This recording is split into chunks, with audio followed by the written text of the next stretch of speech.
Salutations, and welcome back to Joygasm, where we talk about video games, movies, and of course, pop culture. I'm Russ, Xbox Live Toaster 360, and with me is my dashing diva Steve, Xbox Live Stevevich, as we frolic our way through episode 56, today, January 20th, 2018.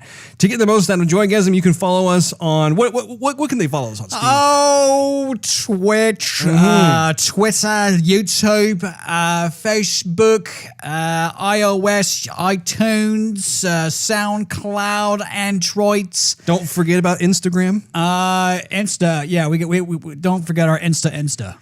And how exactly would they find us? I'll just go in the search field, search for Joygasm. Not just Joygasm, but Joygasm TV. That's right, joygasm.tv. Of course, we also have our official website, joygasm.tv. So if you want to actually go to the core of all things saucy, you can go right there and find a whole lot of good stuff there. More pictures and good stuff there than on our Instagram, I might add. That's true. That's very true. We have, we have a fun show planned for you today. Gaming news includes, as we always do, right?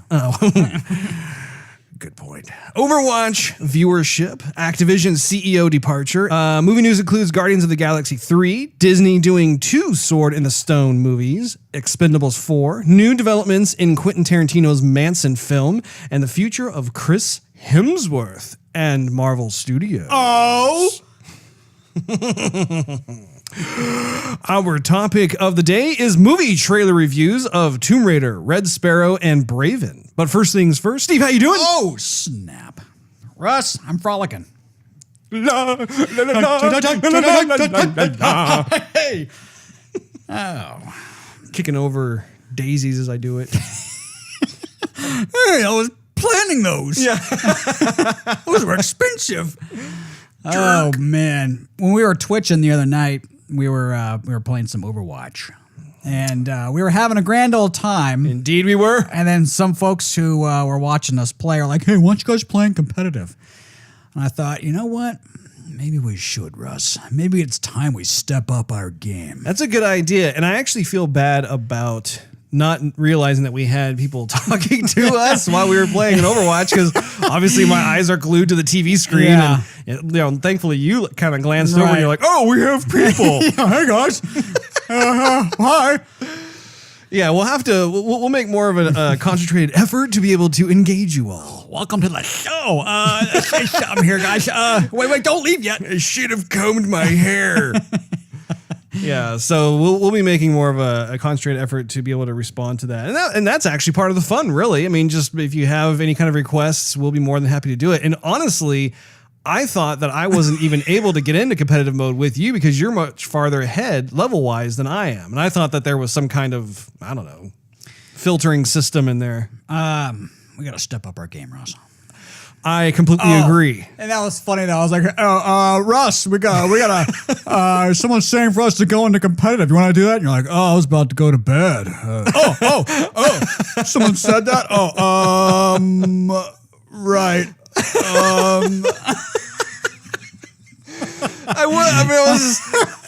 We were kind of winding down, and I was just like, yeah, okay. And the work week has just been relentless, and so I was just having fun playing Overwatch and stuff, and all of a sudden we get that, and I just kind of froze because I was like, my brain doesn't work. So, hi, people. But that would be fun. I mean, we definitely encourage you guys when you come back to visit us on Twitch, just give us a shout as to what you'd like us to do. And, we're down for playing any kind of quick play or arcade mode or competitive mode. It's just competitive wise. It's a bit of a hit or miss just because at least in my, I'm not leveled that high on the competitive side of things. And so unfortunately I play with a lot of ruffians and thugs and people who are not very much into the team play experience. Well, that plus you have a litany of other games that you're playing. And so you'll put down Overwatch, play something else and get your skill up on that. And then go back to Overwatch. You're like, okay, what's this button do again? What are my abilities? Hey, did you see that? I did an ultimate. Yeah. Check it out. Oh, boy. So what else have you been playing? Well, I have to tell you that you probably haven't been playing any Bit Heroes lately, have you, Rosa? I haven't heard you talk about that for a little while. I have been playing it, Russ. What level are you now? I'm 128. 128. So in your Bit Heroes adventures, have you come across folks who are much higher in level than you? Yes. What are some of the numbers that you've seen? They've been above like 200, some above 300. Wow. Yeah. You know, actually, it's interesting that you mentioned Bit Heroes just because the developers, Sean Byers and Jay Stark, are actually on their way over to Mario London. London? In fact, I think they touched down today. Yeah, they flew out from the West Coast. I saw that they were posting pictures of them being in New York for kind of their next flight, their layover. And then, yeah, they are over there and they are going to some sort of indie gaming award ceremony. Nice. And I think that they have a good chance of winning some sort of indie gamer award of something or other. I don't know which category precisely it is, but they're going to have to stop by a pub and order some French fries and mayonnaise. I hear that's good over there. I could be wrong, but I heard that's good. How about some fish and chips? That's what I get. And a big old Guinness. Oh, indeed. So they've actually done the coolest thing with the game. They're always updating it, right? But recently they've brought out something called mounts, as if like you're going to mount your horse to go ride off, right? So think of it as in Golden Axe. Back in the day when you got on these beasts, right? And the beasts helped you attack and stuff. And so not only do you have your character, which I didn't bring the phone with me, but I was going to show you, I have about 87 friends who all there's like, oh, you can be your friend. Wow, that's cool. And a little strong sense of community there. Yeah. And I've actually had to like get rid of some because if folks are not playing the game, obviously I don't want to be my friend and I want people being active. So, but I could show you all the people on my list have a different look to their character. Interesting. There's that much customization to it. But now you can actually get a beast that you can ride, and they can kind of assist you in your little quest or battle. So I thought that was pretty cool. Very nice. So have you actually bought or acquired any of these mounts? No, I can, but I want to get a bigger, better one. So I haven't spent my money yet, Russ. So this is different than I've heard that they have pets in the game. They do also have pets. That's the additional thing. So not only does your character look unique to how do you want him to look, and you can get a little assistant pet that's flying around you, but then you can get a butterfly. Yeah. Well, they have tons of stuff. Name something. Yeah. So and what's funny too is they all have. Do they have a dragonfly? They don't have a dragonfly, but they have a small little dragon. Okay. Or like my dude looks like a really sloppy cheeseburger. I mean, they have names for like everything in there, and it's all like funny and witty and creative. Anyway, yeah, they've done a really nice job on that game. Yeah. Anyway, you got to pick that one back up. No, well, indeed. You have much more luck with that than I do. Every time I go into a dungeon, I make it most of the way, and then there's like one more battle that's left, and I just cannot get past it. And, it takes some repetition. I get kicked out. You got to level up your character, and the beginning of the game is part of it is kind of grindy. Like you got to get through it, but once you get to a certain level where you can go back and continue and go, raise your levels a bit and get some extra equipment and level up, then it gets a bit easier. A bit easier. So other than that, I told you before, but I'll tell you again on the show that I've finally finished up Weirder Things. Yes. Awkward Things. I'm proud of you. I'm very glad to see that you made it all the way through. What are your overarching thoughts about season 2?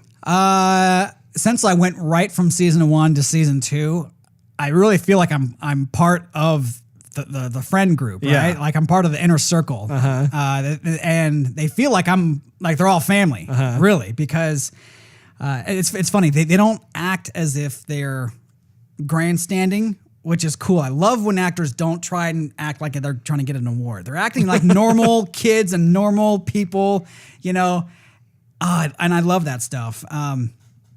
I just like the tight-knit group of friends, plus the Winona Ryder's character and the policeman. They all just really... Yeah, Joyce and Jim. Yeah, Joyce and Jim. Even Sean Astin's character. I thought he was going to hang... Was his name Bill or Bob? Bob, yeah. Yeah. So, and even in the town and stuff, everything just works. Everything works really, really well. It does. I mean, they really have recreated that early 1980s feel. Yeah, the music and stuff. Yeah. And that scene with the new Max's brother who came in with Right. with that scene with Nancy's mom. Uh-huh. Oh my gosh. Yeah, that was pretty awkwardly palpable, wasn't kind it? of like that Mrs. Robinson kind of. It's and he played that so well Yes, too. I mean, he had the smolder on, and you're just like, man. oh my gosh, I really hope this doesn't actually come to fruition. If you know what I'm saying. This is so funny. But if you think about it, like that was also kind of like an 80s era thing. Yes. I mean, just there are a lot of other movies that had those kind of moments where like you have like kind of the mom who's hot, and then you have my goodness. some teenager guy or whatever, and you're just like, what is happening? Yeah, and he looks like totally older, like he should be beyond high school. Right. He has that more mature look. Uh-huh. Anyway. Yeah, what did you think of I don't know. Let's not go into too many. I totally want to talk to you about it, but I feel like I'm getting into spoilers. But overall, let me just ask you this: did you think that the relationship that he had with his parents, particularly his father, do you think that was pretty crazy? I thought it was interesting. I didn't think it was crazy. I mean, and he started developing some issues on his own, I think, that he probably didn't get from his dad, because his dad didn't seem like he passed on those issues, because he was very respectful to like his wife. Yeah. You know. Yeah, it was interesting to see, like, because I was always curious while watching it, like, okay, how did he get to be this way? Like, was he always this way or not? And he's kind of almost as like a sociopath in a way, but I just thought, he's gonna have to buy a bunch of tires because he keeps on like peeling out every single time he got in that Camaro. Just that teenager angst, man. No, but I love the cop's relationship with 11. Also, man, and you could just, the way he pulled that off, you could tell there was a lot of history behind him. I mean, that we don't even know about yet, and maybe if they go into season 3. Although they will totally do a season 3. They left the door open for that. We'll have to talk about that one of these days. We will. Yeah, I think, okay, so now that you're in sync in terms of just getting caught up, I'm sure probably season 3 will drop maybe around next Halloween. That's what I'm imagining. We will sit down together and we will watch it. And that way, as each episode drops, maybe we can do like a review of each episode that we come across, and we'll let the folks know if there are spoilers and that sort of thing. You know what this means too, Russ? No, I don't. You forgot. This means that you have to start watching The Sopranos with me. The Sopranos. I will. I will indeed. So, anything else, Steve? I finished season 3 of Longmire, which was good. Now, again, you said they're like 5.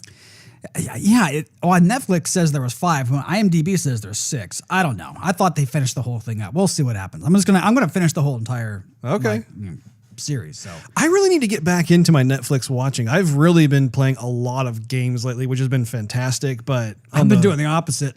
I know. Yeah, you've been. I guess that's good for the show, though. Tuning into your inner Siskel and Ebert over here, right?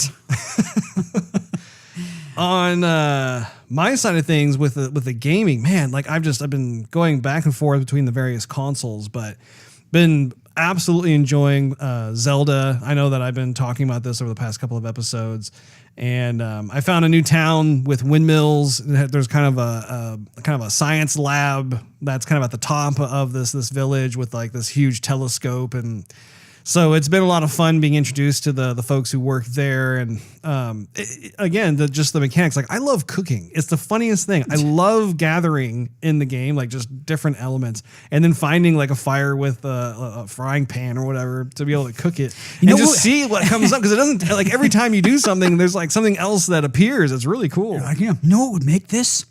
Saffron. Yeah. Saffron would make this. Does anybody have any paprika around here? So yeah, it's been really, really cool to be able to play that game.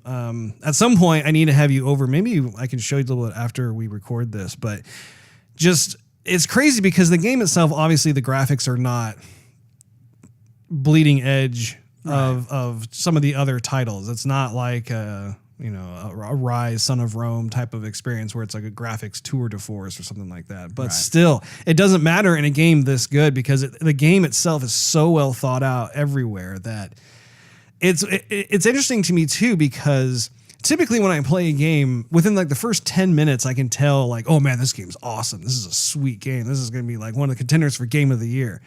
Zelda is very different for me personally because when I first started playing it, I honestly didn't see what all the crazy hype and buzz was about with the game. For me, it was more of a slower lead up.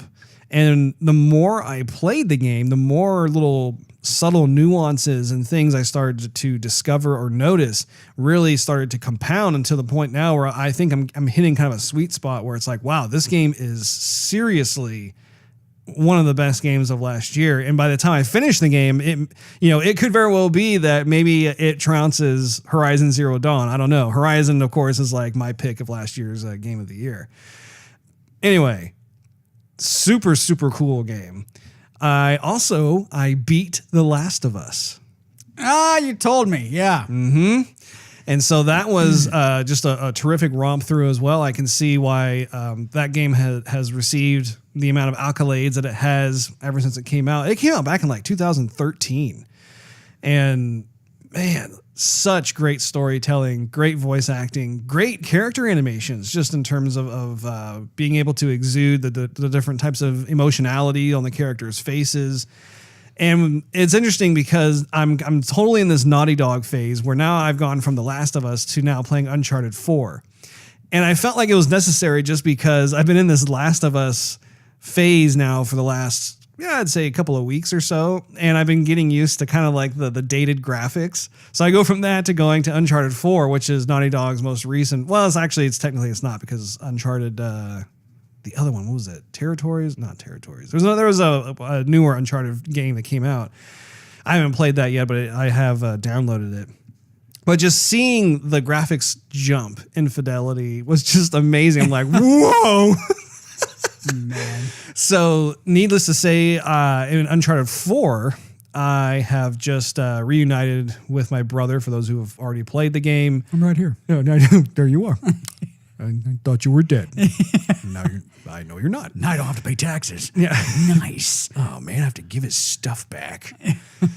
So it's been a lot of fun to be able to see what's going on. I've for those who are playing Uncharted 4 or who have already beaten it, I'm at the part where I've just escaped from Italy and I'm now going to the kind of the Scottish graveyard site. So I'm making my way through that. And man, one of the biggest things about the game that I found myself realizing is the way that you grab onto surfaces, whether it be like the side of a mountain or the side of a building or whatever, there's this kind of reaching animation that takes place that almost kind of like if you press a direction with the analog stick and there is like some sort of grabbable surface somewhere within the direction that you're pressing, you'll notice that the character will kind of do this like reaching thing, like it's trying to reach for that. And so you'll know, oh, I can jump there. And that is very much in line with Horizon Zero Dawn's Aloy. And I played, of course, Horizon before I played Uncharted. So I'm going off of that. But I have heard from friends saying how like that type of feature has been in the previous Uncharted games of 1, 2, and 3. So it's something that probably Guerrilla Games maybe looked at and they're like, oh yeah, we'd like to do something like that as well. The interesting thing is I think that the kind of the intuitive organic nature of how you traverse and scale those types of surfaces and whatnot, it feels a bit more natural in Horizon than it does in Uncharted 4. In Uncharted 4, it does feel really cool, but it just feels like there's kind of a little more of a need to like press a button in order to execute something or whatever. Whereas in Horizon, there was much more of just that, like I said, more of that organic feel of like, oh, I'm going from rock to rock, or I'm going off this branch, I'm jumping down, I'm using my grappling hook to do stuff. And again, even in Uncharted 4, which actually I believe came out, I think it came out like maybe like the year before Horizon, I want to say, which again is nothing. I mean, the development cycles are pretty close, but it was interesting to see how in Uncharted 4, like you also have a grappling hook just like Aloy does. And Nathan can actually swing. It's really cool. He can either rappel down from large, or I should say high standings, or he can actually do the thing where you're as he's holding the rope, he's like running across like the side of a cliff, and he's able to like run back and forth to gain up that inertia and then make like a jump to something. Really, really super cool stuff. So been enjoying Uncharted 4. I'm still in Dishonored 2. And that is a dark game, I must say. Oh, really? You think so? Have you played any of the Dishonored games? I've seen enough of it, and my friends have played it, back in California. So yeah, it's a little dark. Yeah. I find that I can only play it for maybe like an hour, and then I have to change up because it's just, I don't know, for whatever reason they have done such a great job over at Arcade Studios of just really bringing this world to life, and there's so much oppression and there's so much of this just kind of negativity that's in the game. It's like, man, like a bunch of negative Nancy's over there. Yeah, that's putting it lightly. I just find that I'll play it for a bit, and it's like, okay, I need to play something else. But that's not necessarily a bad thing about the game. It's just that the developers did such a good job of like bringing this world to life. It's like, man, I'd hate to live in this place. So, and of course, to your point, we did play some Overwatch. And that was a big deal just because I hadn't been playing it in a little while due to the fact that I was really focusing on like The Last of Us and Zelda, that sort of thing. I still miss Capture the Flag. I do too. I went back and I watched the clip that we uploaded to YouTube, that insane clip on at, what was that? I don't know. It was Athens or Greece or something like that, when you were Farah and like, just totally being Mr. Defense. Oh yeah. And such a good match. It was a great clip. And I thought, man, why we could do so much more with Capture the Flag now that we're set up for it. And it seems like right when we were ready to go with it, they swap it out. Thank you. They swap it out with Deathmatch, which is great too, but they should keep Deathmatch and Capture the Flag in there. I'm really surprised that they are still doing the whole swapping in and out thing. I don't know if it's too taxing for their servers or what the deal is with that, but having they could easily update that UI dashboard so that way some of the panels are a bit smaller and they can include the ones that they keep swapping in and out. I mean, as far as I'm concerned, just give the folks what they want at all times. Why are we constantly bringing this in and out? I don't know. Right. But good point. Thank you. I do think that it's important that we also remind the good folks, the good Joygasmers out there, that round 3 of the SNES Classic Mini giveaway is still underway as a fun, polite reminder. What you want to do to enter is you want to go to twitter.com/joygasmtv where you will see a pinned tweet at the top. You want to retweet that tweet. You want to follow at Joygasm TV and subscribe to the Joygasm YouTube channel. And in which case the link for the YouTube channel is in the pinned tweet for your convenience. You must do all 3 to be entered into the giveaway. And if you win, Steve, tell them what they would win. You're going to get a Super Nintendo Classic with wireless and controller, and you're going to get this snazzy, swanky Playing with Superpower Collector's Edition catalog. Indeed. I'm holding it in my hot little sweaty hand. And it doesn't matter that your hands are sweaty because it's still covered in the original cellophane. That's right. Absolutely. No matter how much grease or oil is attempting to invade that booklet, it's not going to happen. It's gross. Here it is. Ew. By the way, the last day to enter is February 9th, and we will announce who the winner is here on the Joygasm podcast on February 12th. So you got to make sure that you listen to our podcast. That is one of the big keys. It's interesting because round 1 of our SNES Classic Mini giveaway, the first winner that we got, and by the way, we go on randomizer.org and we just plug in all the numbers, and that's how we get our winner. The first round actually produced a winner that contacted us and lickety split. Not a problem. We did that. And then round 2, it kept going and going and going. And I think we went through about 5 winners or so. So I'm curious to see how round 3 goes. And I think it is important that we just make sure that it's abundantly clear. You have to listen to the podcast to find out if you won or not. And then as a result, contact us on Twitter and provide us with what your YouTube name is. So that way we can do some cross-referencing, some verification, and then it's yours. You know, it just dawned on me that... Or did it sunset on you? Yes. It'll be right in time for Valentine's Day. It's true. So you could get yourself a SNES and give it to your loved one. It's always fun to have a partner to play with, or you could just play with yourself. It's whatever you want to do. I didn't know, Russ. Here we go. I'll get it. Sorry about that. Oh, man. Oh, my good grief. Did your ears pop? It did. My right ear popped. Little do you know, Steve, I have had absolutely no idea what you've been saying for the last 20 minutes until now, and only through one side of my head. Like, there we go. I tell you, there is something in the air that's just driving my nose bonkers. There's the other one. I think each episode we have to go through this at some point, man. We really do. Yeah, the sometimes some of the allergens in this Texas air.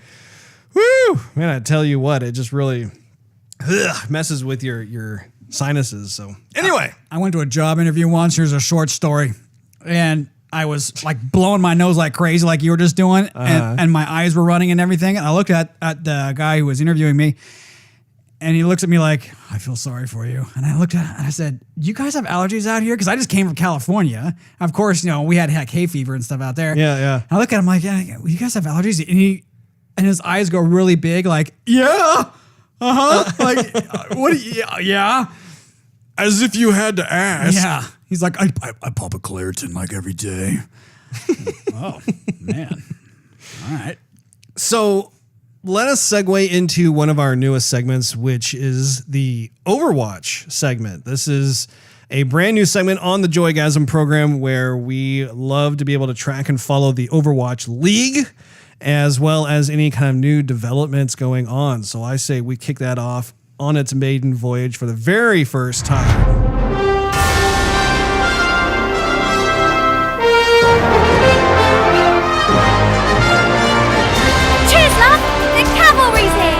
Winston reporting. Justice reigns from above. Junkrat primed and ready. Lucio coming at you. Form up on the payload. Move it out. Nerf this. Come out and face me. I am ready to revive you. How about that for an epic introduction into our Overwatch segment? About blew me out of my headphones. Well, I say we kick things off with one of the biggest news stories of week number 2, which is the fact that there was a bit of a drama going on in the sense that the player XQC was suspended and fined. And this really kind of, I don't know, it was a bit of an eye-opener for me because if you watch the various matches and that sort of thing, you'll notice that there are referees that are standing behind them with their little clipboards and stuff, and they're seeing what's going on. They're playing the game. No cheating. Yeah. Okay. So, got my eye on you. 2 eyes. As long as I can spin. This guy's like breathing down the back of my neck. I can't concentrate. So what's interesting about this is that Blizzard itself published this under the news segment of the Overwatch League website. And of course, you can go to overwatchleague.com to be able to get all of your Overwatch goodies. But it says, as of Friday, January 19th, Dallas Fuel player Felix XQC Lengel is suspended for 4 matches and fined $2,000 for violating the Overwatch League Code of Conduct during his individual stream on Thursday evening. The Overwatch League takes standards of player behavior seriously, whether during league play or otherwise, and is committed to responding swiftly when violations occur. So it's I don't know. I guess sorry just wasn't good enough. Sorry.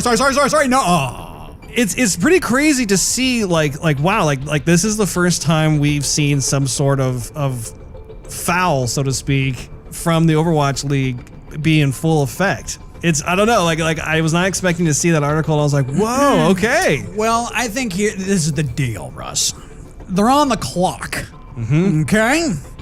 Now, if you think of your jobby job, when you're there, they own your booty. That's true. Okay? They own you. And so you're not allowed to say certain things, you're not allowed to act a certain way, like it's all production like all the time. Yeah. So Blizzard set this whole thing up, and they're paying them moolah, and they're paying them health benefits, and they're, you know, I mean, they're getting, this is a full-fledged dealio here. Yeah. So if all of the world's watching him, let's just say, or all of the world that participates in the Overwatch community goes on Twitch or goes whatever channel this guy has, and he's going, you know, whatever one he wants to do while Overwatch is still paying him a salary based upon the game, then yeah, I can totally see it. Yeah, absolutely. It's interesting to see how this is going to impact like future matches and whatnot, just because I think oftentimes a lot of that type of frustration can come into play. You know, you're playing against the best of the best, and so a lot of times the potential to be able to lose your cool on something, you know, it's just like any other sport. And, you know, you have people who just all of a sudden act out. And it's kind of like, nope, yeah, you can't do that. So give us a bit of a lowdown of your thoughts on week number 2. I've noticed a few things, Ross. Okay. Maybe they were there before, maybe they weren't. But Intel is a sponsor of this whole entire production. Did you see that? I don't recall Intel, but I've noticed like during their little breaks, their little program breaks, they have some well-known companies just come up. And I mean, of course, I just kind of glaze over. But anyway, go ahead. I like to see that kind of stuff. And if you look on the jerseys for Dallas Fuel, they got sponsorships by Jack and Box. I did notice that. Yeah. That is super cool. It's weird to get excited about that sort of thing, you know, at first glance. But the fact is like, I want to see this succeed. Yeah. I want to see this platform flourish and do extremely well. And it's great, once again, to see the groundwork in place of seeing like just these high visible real world sponsors that are actually starting to tag themselves onto like the jerseys of different teams or just the show itself. I think I totally agree. One other small thing I noticed before I get into the gameplay is all the players, when they have their keyboards out and their mouses and they're going nuts, clicking buttons and, you know, heart pounding action and whatnot, they would take a break and, like, you know, talk to each other and converse and, you know, crack their knuckles and stretch and do the little thing. I noticed they would pick something up off their desk and they would like squeeze it. I'm like, what are they? Is that just like a, you know, something to exercise their forearms, get their stress out, like, you know, exercise ball kind of thing? What is that? Right. And then they would just thwop it right back down on the desk, and it dawned on me. It's a big pack that soaks up your sweat. Oh, is that what it is? It's not like a cloth kind of thing. It's kind of like if you get like a new toy, electronic toy, and they have those small packets in there just to make sure that moisture doesn't accumulate in the box. Mm-hmm. It's like a big version. To me, that's what it looked like anyway. It might be something different, but it makes total sense that that's what they would use to dry up their hands, because when you're playing as hard as they are with it as intense as it is, your hands start to sweat. You know, it just kind of happens. I've seen what you're describing, and it was funny. I actually thought it was one of those things that can cool your hands down or warm them up. Like, you know, those things like in the wintertime, you can buy those little packets that you can just you'll shake them and break them up and shake, you know, through the little thing. Yeah, and all of a sudden they get really hot. Oh yeah, usually in Canada. That was my initial thought process when I saw that going on. I was like, wait, that wouldn't make any sense. Why would they want to? But then my brain's thinking, well, maybe like some of them like just really get cold hands and they have to warm up, like literally like warming. I'm so nervous. I know. yeah. Like, and of course, now that I think about it, like, no, that would make no sense whatsoever. If anything, you would have something that would cool yourself down. Right. So yeah, the fact that it's most likely one of those like sweat absorber type dealios, that totally makes sense. Yeah. So anyway, I started watching a lot of the action, and it's funny because there's so much going on all these, you know, duels, you know, Philly against, you know, New York or whatever, whatnot, that you almost get immune to the professional, like, you know, it's a standard that they hold. So you're like, okay, he didn't get that kill. What's wrong with him? You're like, you know, I could have got that. No, I couldn't. But anyhow, so I'm watching all this stuff, and a lot of what's happening is like, they'll have a Widowmaker on the team, and the Widowmaker, I'm getting used to them doing the whole Spider-Man thing where they grapple up and they'll whiplash and it's insane. Arc over the map, and they'll go pow, pow, pow, and one shot some people. But I saw this one guy, I wrote his name down. What he was doing is a little bit differently. It was Fleta from Soul Dynasty. Or Seal Dynasty. Seal Dynasty, yeah. Soul Dynasty. Oh, they got soul. They got soul. Anyway, he had this totally different strategy. And I'll tell you, Seal is in the number 1 spot. Yeah, are they? Yeah. So his strategy with Widowmaker is not to do these one-shot kills all the time. But what he does, and he doesn't do that whole Spider-Man overarching the entire map. What he'll do is he'll drop down either off the cliff or off a ledge, and then he'll bring himself back up. And so he'll intentionally look like he's committing suicide off the map? Yeah. Well, sometimes doing that, but other times it's just down one ledge. Okay. But he'll get the coverage from the oncoming shrapnel or whatever. Sure. And then he'll come right back up, or he'll go laterally from one ledge to the other ledge. It's impossible to jump across there, but he'll go straight across and not up.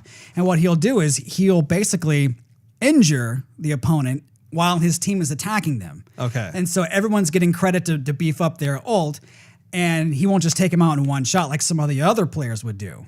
So if I understand you correctly, he'll intentionally not kill the person he's aiming at necessarily, because if you get a bunch of assists, then everybody shares in having their ultimate get charged. That's what it looks like to me. Okay. Yeah, because I've seen a lot of the Widowmakers do the exact same thing, and they're all really good. Yeah. And they all know what to do.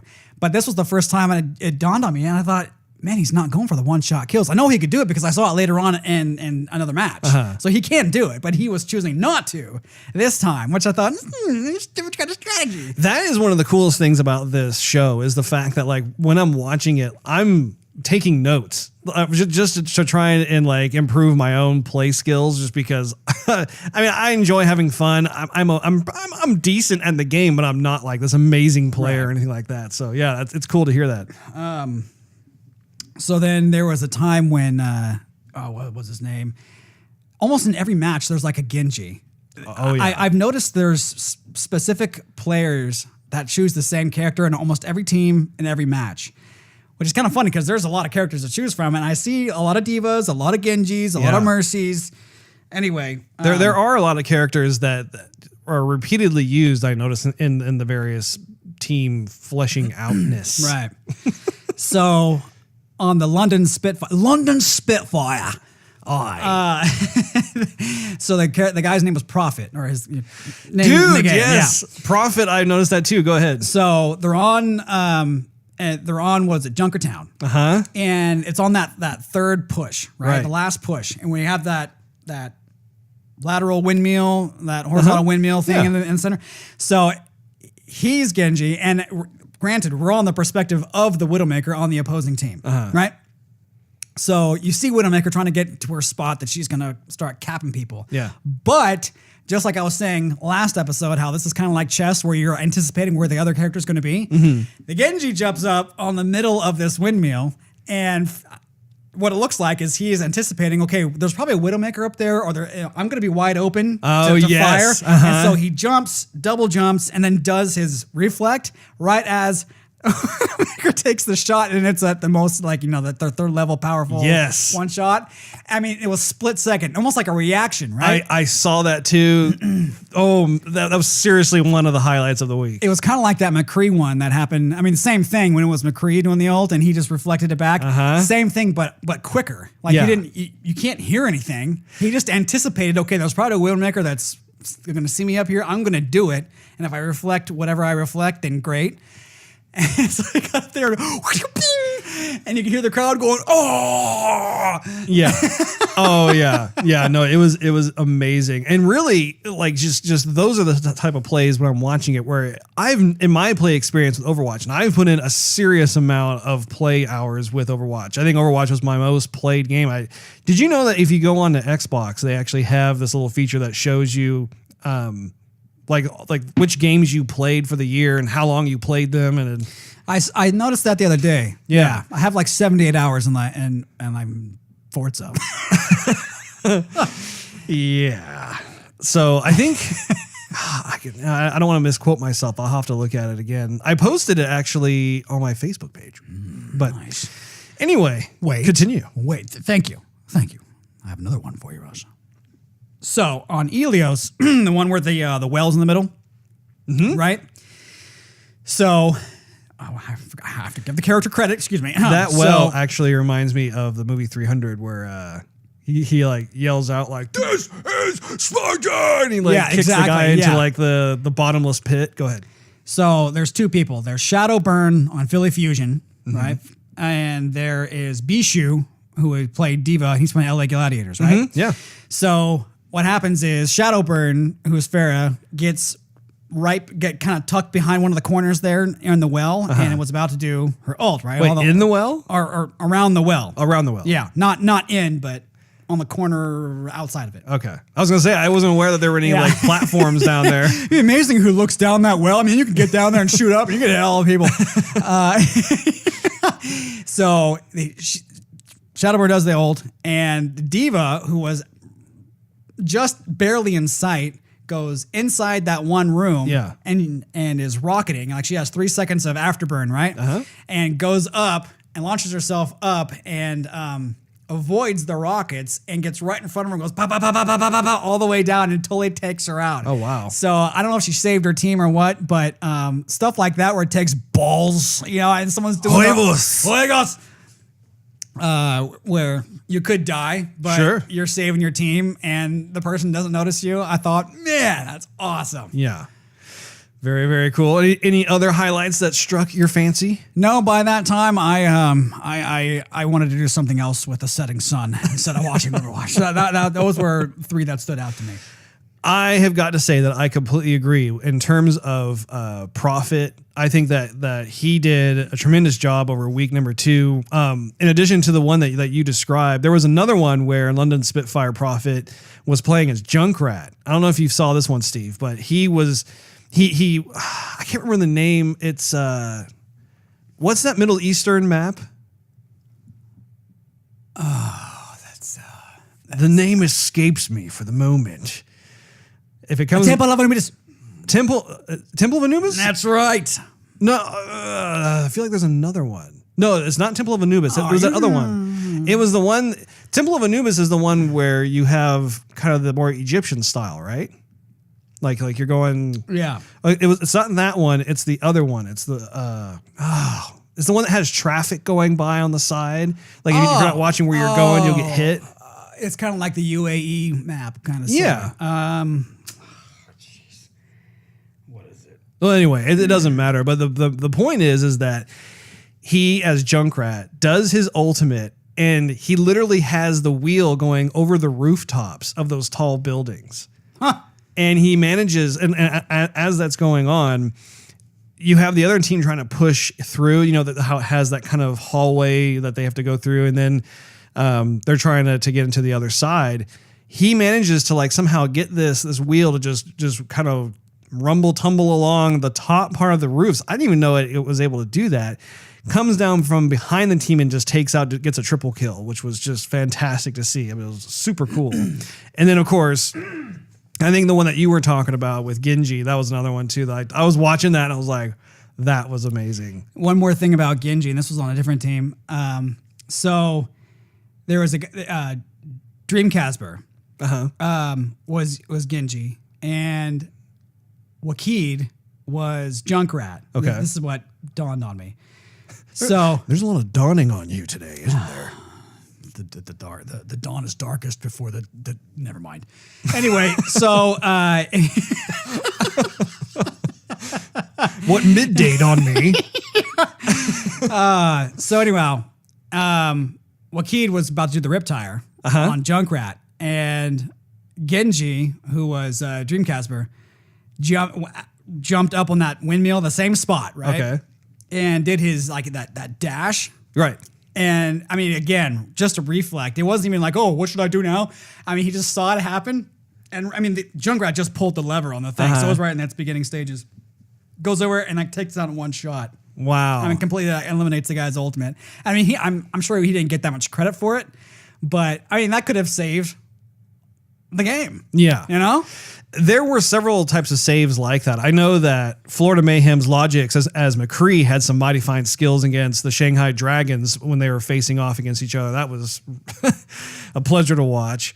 Also, Florida's Daya and Undead. Undead is a character that I keep coming back to because he really is a joy to watch. There are so many different types of scenarios where he's just pulling out these amazing plays. And so it's definitely super cool. As I look at the standings here, the standings are a bit interesting too, in the sense that it just seems like on a daily basis, there's kind of this fight for who is number one. And currently, Seal Dynasty has really gotten to the top of the charts. They're 4-0. But I mean, literally right behind them is New York Excelsior at number 2, second place. And really, I mean, it's actually, they're kind of in the same standings because they're also 4-0. You have London Spitfire, which is 4-0. And then you have the rest of them with the Houston Outlaws being 2-2, Los Angeles Valiant also being 2-2, San Francisco Shock 2-2, Los Angeles Gladiators 2-2, Philadelphia Fusion 2-2. And then rounding out the bottom, you have Boston Uprising with 1 win, 1 loss. You also have Florida Mayhem with a W of 1 and a loss of 3. Dallas Fuel, unfortunately, is 0-4, so they have been having very much luck. And the Shanghai Dragons is also sharing the bottom with Dallas at 0-4. So the two teams I was initially like, yeah, I'll go for you. Like they're clearly the underdogs. But again, this is only week 2, so we're gonna see how they play out. You know what would be cool is if they had the team spray. Like the symbol as that a spray. Would be really cool. I wonder if they have it, but they just haven't showed it yet. But that would be neat because I've seen a lot of the players will continue to use whatever spray they have. Yeah. But I thought, I was expecting to see like a Houston Outlaws or a Dallas Fuel spray at some point, like on the payload or something, and it never happened. But I thought I figured that would already be in there, Yeah. When I think about it too, I don't think I have really seen them do. I mean, I've seen them spray some of the sprays that are available just in the general Overwatch game itself, but yeah.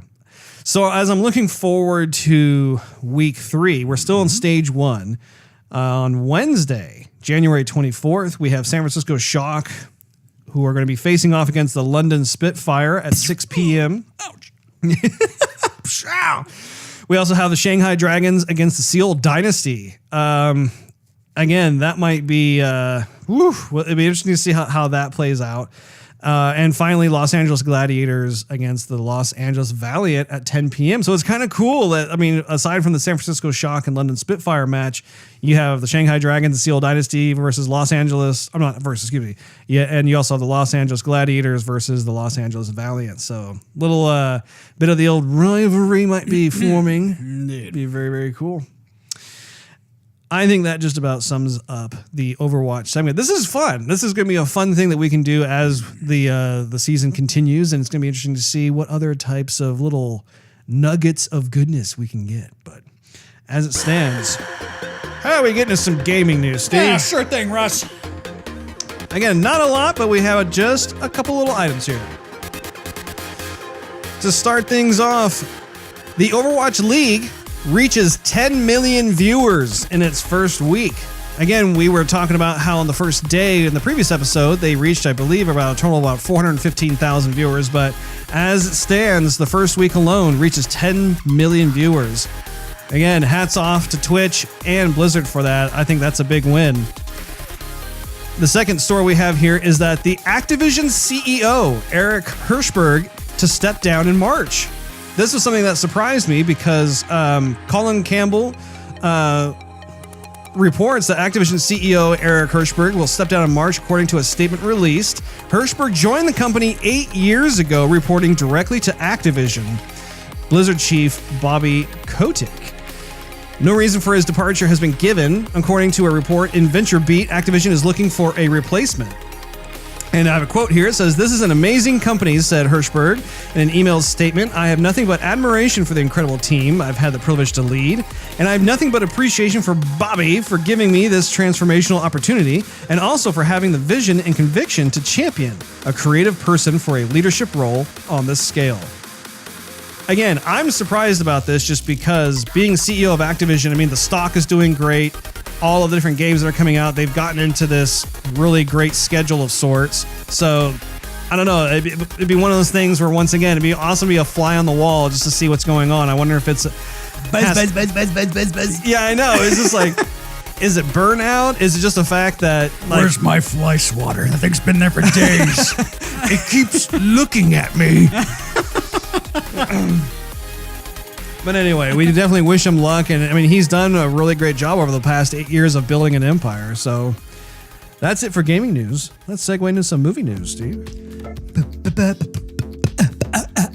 This one is really, I don't know. It's not really surprising, but it's really just fun. It gets the, I don't know. Juices going, flying there. It gets the goose pimples a popping. But pimples, goose bumps, Russ. Let's not talk about zits.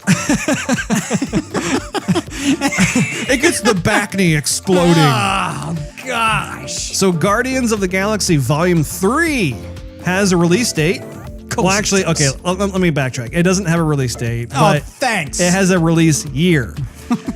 Apparently, James Gunn revealed that Guardians of the Galaxy Volume 3 will be released in 2020.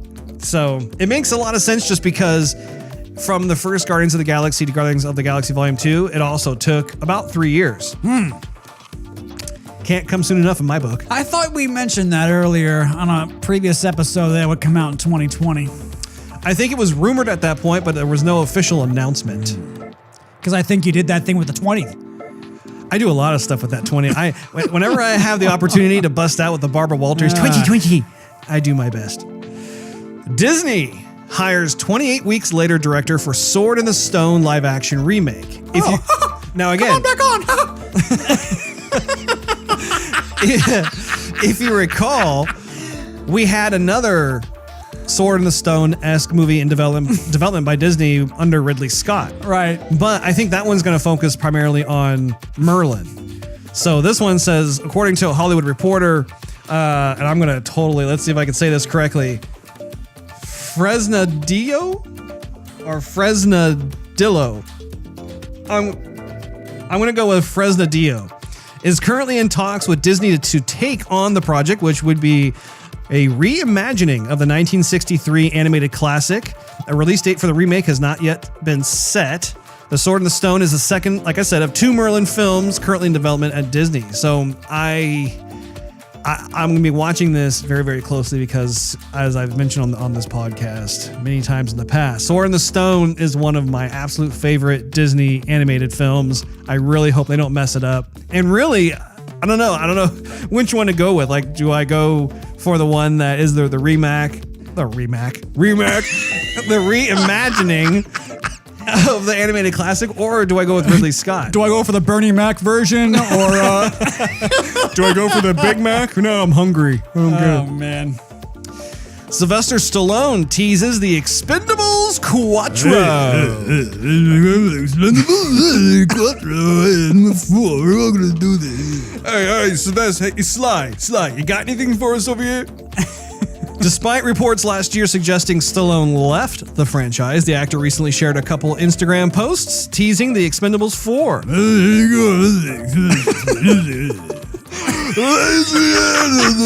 Hashtag.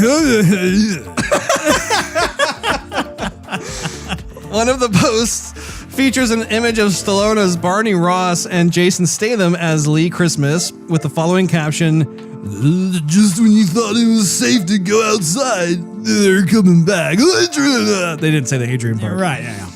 Meanwhile, another post features an image of Stallone's Barney Ross with the actor writing, "Barney will be back," plus the crew and a couple of new members. I guess if it was Jason Statham, it'd be more like, just when he thought it was safe to go outside. Yeah. That's actually really cool. like, just, I don't know. I think we're going to have fun with that as we get more news on it. But have you seen, I can't remember if you've watched the old Expendables. I've seen all of them. They're a guilty pleasure, aren't they? They are, yeah. Yeah, they are. I've seen all three, and I'm like, I don't care. It's like it totally relives like the 80s action glory days. And there's so many like stars in them that, you know, they're having a great time. Action star. I mean, Ronda Rousey was in the last one. Yeah. It's awesome. Leonardo DiCaprio cast in Quentin Tarantino's Charles Manson movie. We've mentioned this project in the past. Deadline reports DiCaprio has agreed to star in the movie as an aging actor. Not much else is known about the role, but it will be DiCaprio's first film since his Oscar-winning performance in 2015's The Revenant. Did you ever see The Revenant? Yes, I did. Did you see it in the theater, or did you see it on like Netflix or something? I saw it on Netflix. Man, that's a brutal movie. He like, I don't know, gurgled, screamed, and grunted his way to that Oscar. He really physically earned it. The actor previously worked with Tarantino on 2012's Django Unchained, which was a actually really cool movie as well. Tarantino reportedly also wants Margot Robbie to portray Manson murder victim Sharon Tate. Nice. And Tom Cruise to join the film as well as an unknown lead role. Samuel L. Jackson is also rumored, of course, to be a part of the cast. I don't even think to say the word rumor is necessary, because I think Samuel L. Jackson has been in just about every Quentin Tarantino film. He's definitely one of the mainstays, one of the alumni. I can't see Tom Cruise in it, but I'm definitely curious. Did you ever see Collateral? I feel like I've asked you this before. If I did, I don't remember it. It sounds familiar. It's the one where he plays this assassin in L.A. He's got like gray, silver hair. Again, he plays with Jamie Foxx. Jamie Foxx is a taxi cab driver. No. Okay, you've got to watch that film. Seriously, one of my favorite Tom Cruise roles. It's so different than like all the other stuff he's done. I'll put it on the list. Finally, Chris Hemsworth's Thor contract is up. Oh. But he's already thinking of future roles. Julia Alexander reports Chris Hemsworth has confirmed that his contract with Marvel Studios to play the Asgardian God of Thunder comes to an end after Avengers 4, but he's already looking toward the future. It's evident from Hemsworth's interview with USA Today that even he isn't sure of what's to come. Hemsworth first told USA Today that he, quote, won't be playing the character again. Oh! But then added that the quote unquote possibility of never putting on Thor's armor again and stepping into that world was terrifying. Hemsworth did confirm that he was already talking to Marvel Studios co-president Kevin Feige about his future in the Marvel Cinematic Universe, pointing to Thor Ragnarok as a potential reboot for the character. Hemsworth wasn't given a definitive yes or no answer to the question, but Feige allegedly told the actor the focus right now is on Avengers 4, which marks the final movie in Hemsworth's contract. So that's his final in the contract. That's also Tony Stark's final. I was reading something on one of these comic book fan pages where Thanos pretty much lays waste to a ton of people. So we might see, I don't know, Russ, somebody getting off or a couple people being off. I know that's totally what I was thinking about too. Just the previous conversations that we've had, it seems as though there's a very good chance we're going to see some brutality. But the thing is, in these comic books, a lot of these superheroes come back anyway. So just because he might get off doesn't mean he might come back. Well, and that really is the beauty of storytelling, right? Is like, it's you never know what's going to happen next. I mean, you could have sworn that someone was going to die, and all of a sudden, the writers will come up with some way to have them come back. And you know what? If Hemsworth doesn't want to come back, we always have his brother. We do indeed. All right. You know what time it is, don't you, Steve? High noon? High noon. Oh, come on, Russ. Oh. You know what time it is. Go for it. Let's hear you say it. No, I'm good. I'm good. Don't leave us hanging. I like it when you say it. I can't do it on the spot. Oh, for Pete's sake. Fine, we'll just go to the topic of the day. That's fine. Happiness ensued.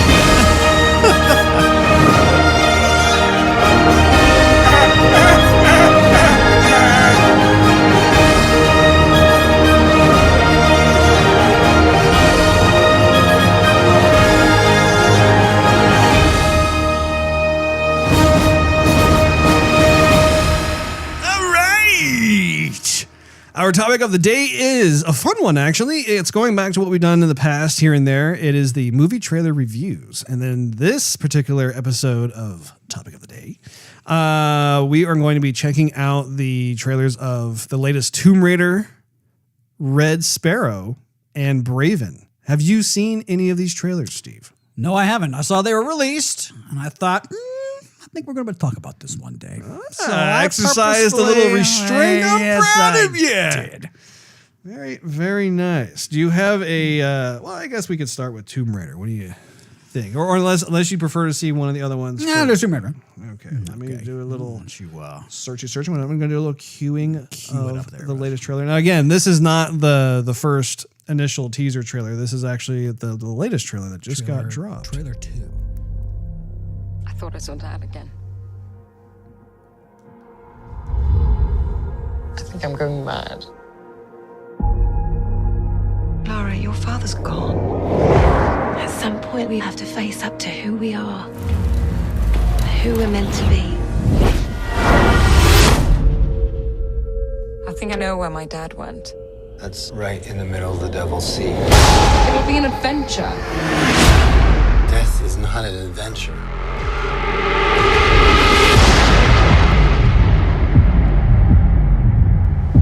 What are you doing here, Laura? 7 years I've been on this island. Your father, he put me here. Now I see the likeness, the intelligence, the recklessness.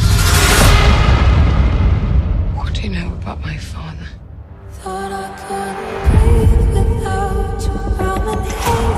Laura, there was more to my life than boardrooms and business deals. There's an organization called Trinity. It's looking to start a global genocide. Your dad Junior had a bigger holiday. He had a knack for the unexpected. You must stop them, Laura. Promise me.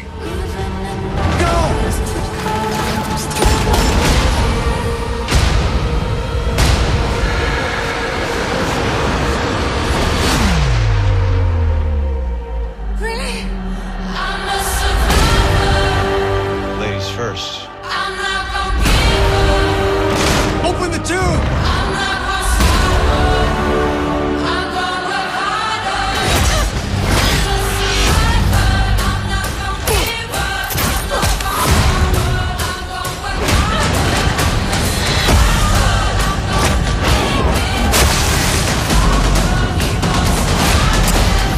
Put it down! It's your finger that's pulling this trigger.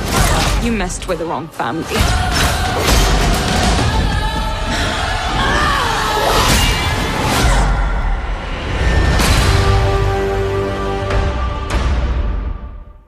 Definitely way better than the first one. Definitely more intense. And it has the Beyonce remix of Survivor there. You notice that, everyone? I did indeed. I'm impressed you recognize that. Yeah.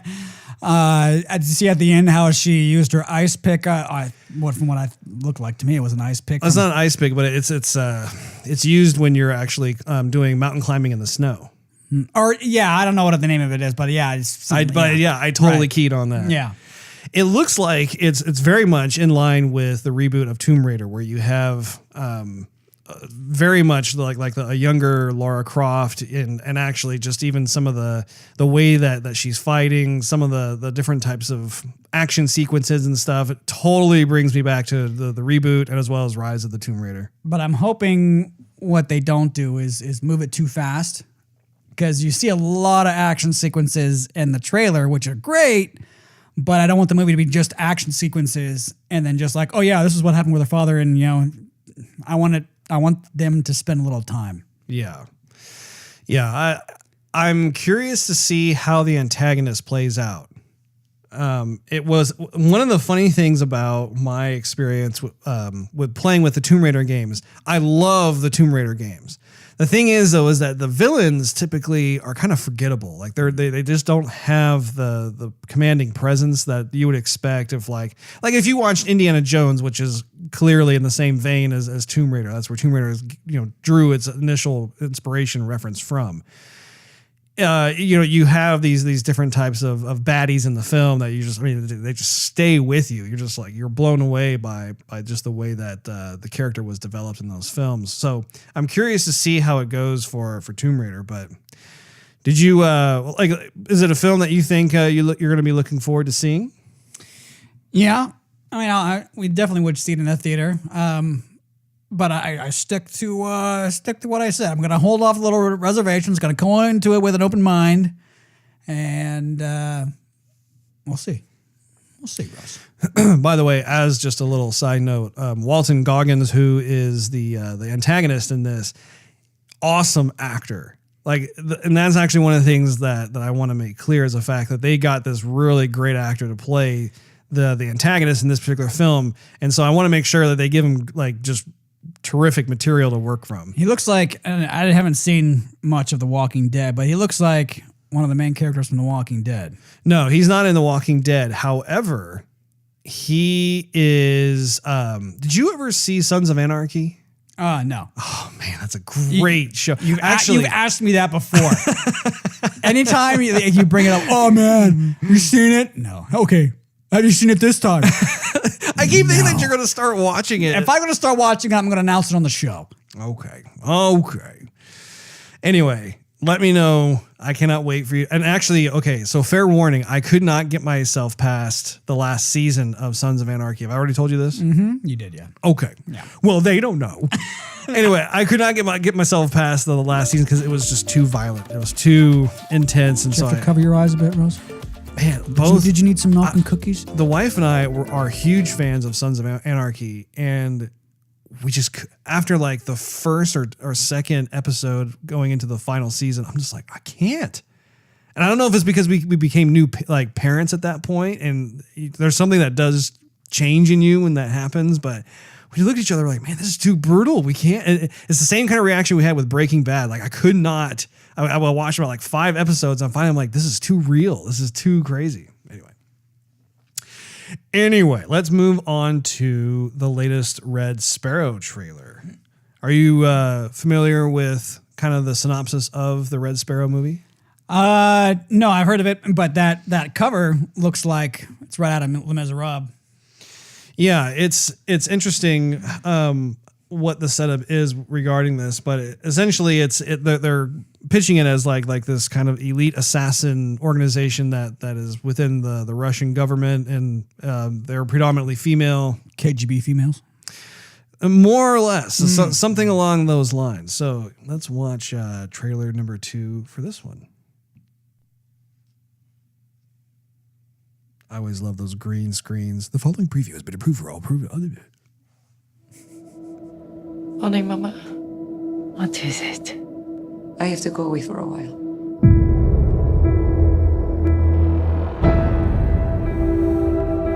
I was told to take a man to a hotel.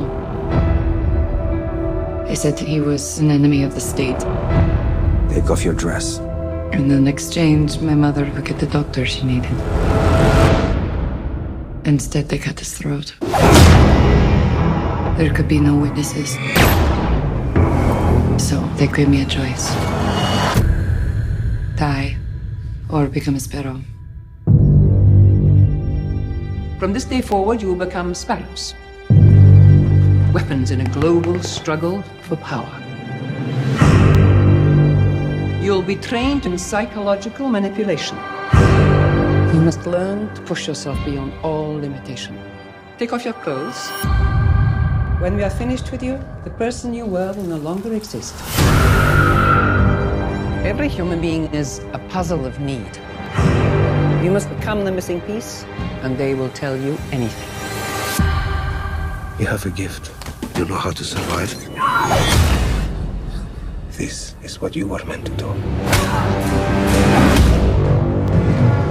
There is a traitor in the government. His last known contact is an American. Get close to him. I thought I saw you in the pool yesterday. Are we going to become friends? Is that what you want? She's a sparrow.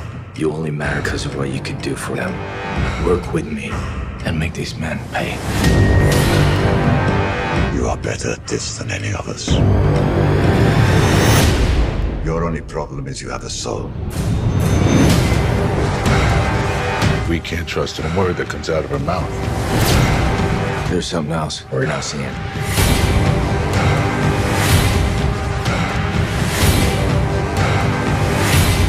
If she's compromised, she will be eliminated. What have you done? You belong to them. They'll never let you go. I'll find a way.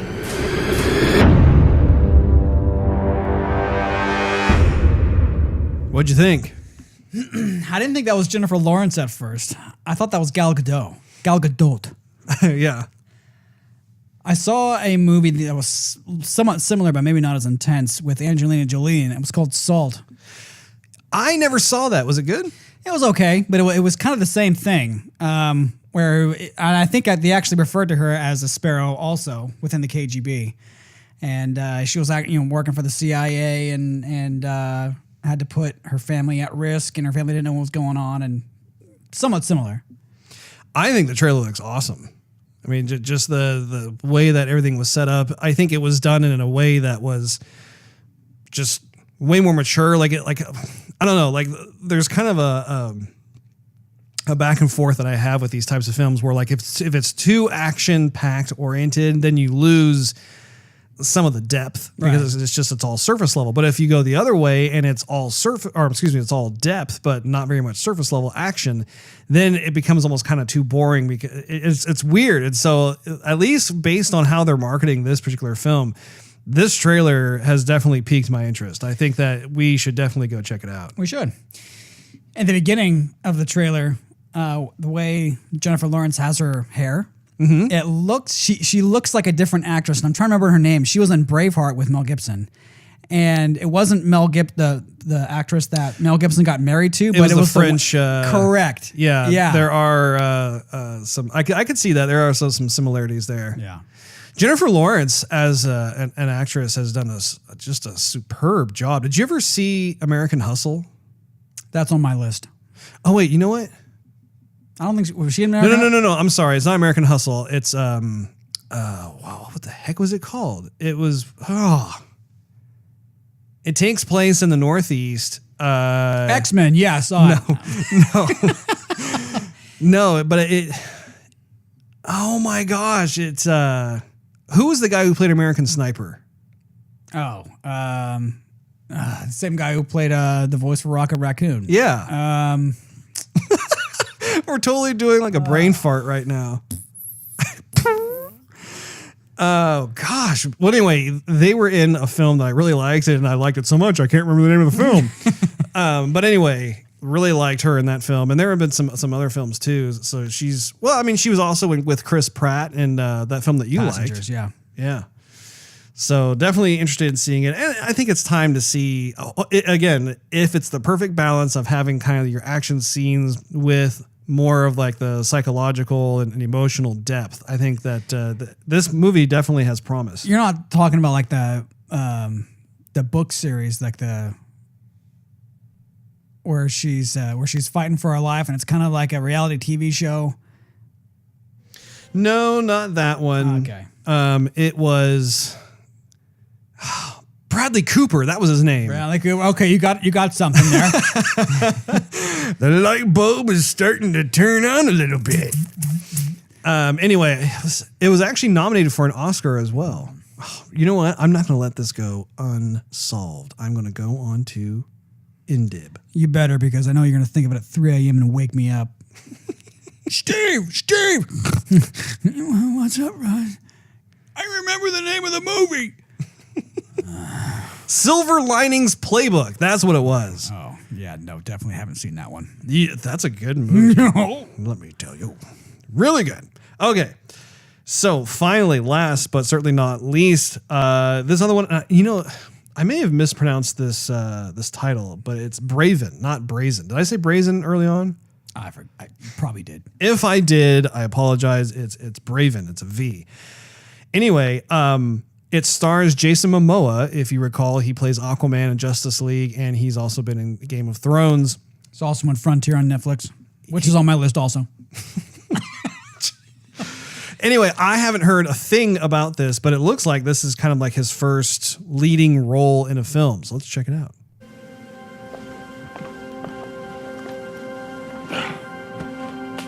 Dad! Don't move. No. Morning, Grandpa. Morning.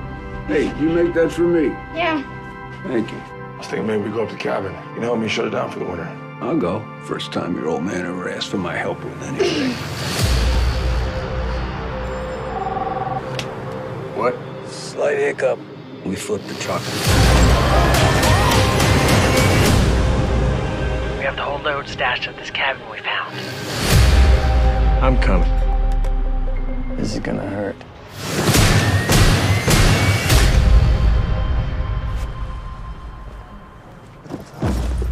What the hell is that? I don't know. Something's not right. You're up. Good shoot. What do you think? Hi, Daddy. Charlotte, you in the back of my truck? Yeah. It's very important you do not open this door unless it's for me, okay? Okay. All right, baby. Mwah. We gotta get Charlotte out of here. Roger that. Once we have the bag secure, take them all out.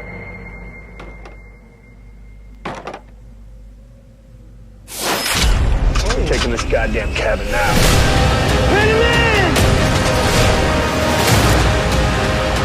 You remember the plan? Yeah. Go!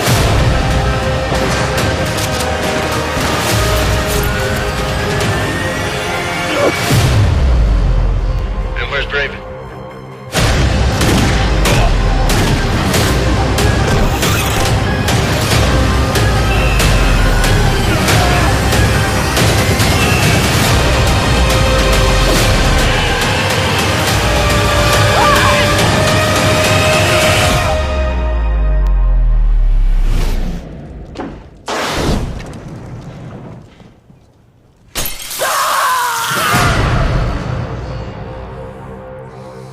I don't know about that one, Russ. Yeah, I would say that one's probably the weakest of the three. I'm glad that Momoa is doing something other than hero, like superhero stuff. Seems like his eyebrows aren't as arced this time around. So he looks actually like he's going to be a good person for the role, but that whole entire trailer, I'm like, okay, it's a family going away on vacation and the vacation gone awry. Sure. But that's not very deep. It certainly looks like one of those typical action movies. However, it's Jason Momoa, and I think it's definitely one of those films where I don't think I'll see it in the theater. I'll definitely watch it on Netflix, because if they're able to tap into Jason Momoa, I mean, he can be pretty savage. I remember watching Game of Thrones, and there are several scenes where, I mean, the dude can really turn it on. I mean, you saw like little hints of it here and there in Justice League, but it'd be cool to just based on what kind of fight choreography they have going on in the film, and just how much of a savage he can become to protect his family. Anyway, out of the three, which one are you most excited about? Probably the Red Sparrow. I agree. I'm the same. While I am looking forward to the Tomb Raider movie, I think Red Sparrow, there's something, at least once again, the way they're marketing it is really just, I don't know, the more I see, the more I like. There's definitely a captivating quality about it. So, indeed. Well, I do believe that wraps up this particular episode of Joygasm, but I wanted to also state before we sign off that I will be making a business trip down to Bogota, Colombia, and I will be back pretty late. I want to say, let's see, I depart next Saturday, and I'll be there for about a week, and then I will be stateside once again, probably around midnight of the Saturday after that. So just as an FYI, kind of a heads up for everybody, the next episode 57 of Joygasm, may be a little bit delayed, just because typically we have time to record this stuff, and we'll be missing. So anyway, just as a heads up, don't freak out. It'll probably be like maybe like a day or two later than usual, maybe like a Tuesday or Wednesday, something like that. So I will miss you, Steve. Miss you, Russ. Are you going to take a side trip to Medellin? See all the locales that were filmed for Narcos? I just might. You never know. The schedule actually is pretty intense, so it's going to be interesting. I would love to be able to do some sightseeing while I'm out there, but it's really going to depend on if we have time or not. I'm going to take my camera, and I'd love to be able to get some pictures. Russ, I have one phrase for you. Oh, ¿Dónde está el baño? Yes. Sí. Mucho gusto. Anyway, be sure to check us out on patreon.com/joygasm and subscribe to get the most out of the show. Also, you can follow us on Twitter, Instagram, Facebook, Twitch, and YouTube. Just do a search for Joygasm TV. In addition to iTunes and Android, you can listen to our podcast on soundcloud.com/Joygasm TV. Last but not least, search Joygasm TV on Twitch to see us stream our gaming adventures live every Wednesday night at 9 p.m. Central Time. And like I said earlier on, next time you guys have a little request to go to competitive mode or whatever it is that we're doing, we will be more than happy to acquiesce your request. So until next time, happy gaming, everybody. Adios.